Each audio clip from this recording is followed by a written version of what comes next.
بسم اللہ الرحمن الرحیم۔ السلام علیکم۔ دردناک پیدائش کے بعد جب ماں نیند سے بیدار ہوئی تو اس نے نبض سے اپنے بیٹے کو دیکھنے کے لیے کہا، جس کا وہ کئی سالوں سے انتظار کر رہی تھی۔ نبض اسے اس کے پاس لے آئی اور جلدی سے باہر نکل گئی۔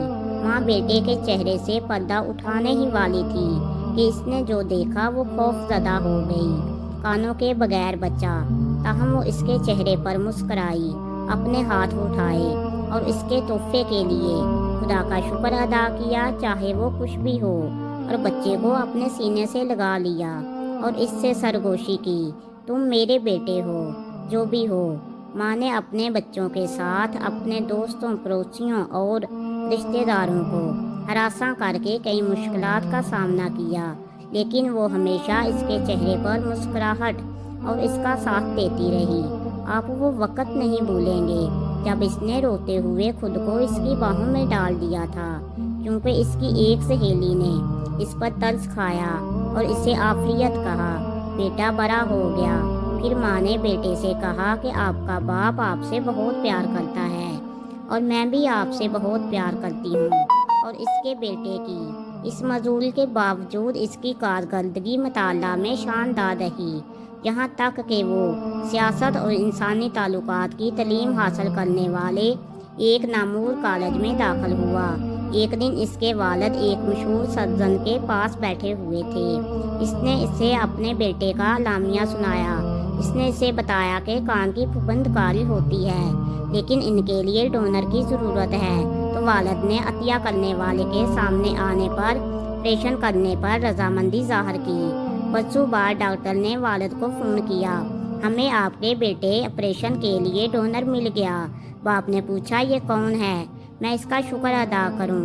ڈاکٹر نے اس کا نام بتانے سے انکار کر دیا، کیونکہ یہ اس کی خواہش تھی کہ کسی کو نہ بتائے۔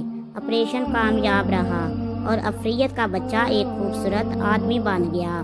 اس نے اسے اس وقت تک آگے پڑھایا جب تک وہ اپنے ملک کا سفیر بن گیا، اور اس نے شادی کر لی جس سے وہ پیار کرتا تھا۔ اس کے علاوہ اس کے آپریشن کے برسوں بعد اس شخص کے بارے میں سوچتا رہا جس نے اسے اپنے کان پیش کیے تھے۔ کیا وہ برین ڈیڈ تھا اور اس کے رشتہ دار کون ہیں؟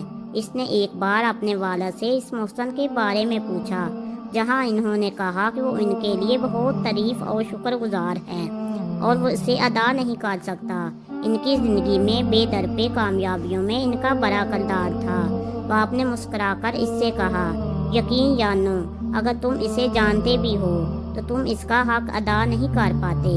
دونوں میں سے ایک میں بیٹا اپنے والدین کے گھر گیا۔ اپنے طویل سفر کے بعد اس نے اسے اپنے کام کے حصے کے طور پر ایک غیر ملک میں بھیجا۔ بیٹے نے کئی عرصہ وہاں گزارا۔ بیٹا اپنے والدین کے لیے بہت سے تحائف لے کر آیا۔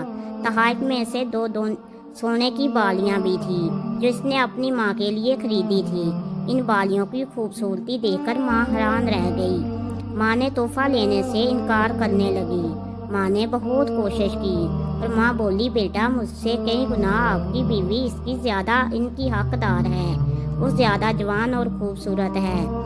تاہم بیٹے کا اصرار اس کی ماں سے زیادہ تھا۔ بیٹے نے ماں کو پہنانے کے لیے پہلی بالی نکالی اور وہ اس کے قریب آیا، کیونکہ ماں نہیں چاہتی تھی کہ اس کے بیٹے کو اس راز کا پتہ چلے۔ پھر بھی بیٹا نہ مانا۔ ماں نے جب اپنا دوپٹہ اور بال ہٹائے، وہ حیران رہ گیا جب اس نے اپنی ماں کو کانوں کے بغیر دیکھا۔ بیٹے کو معلوم ہوا کہ اس کی ماں نے اسے کان عطیہ کیے ہیں تو وہ چونک گیا اور رونے لگا۔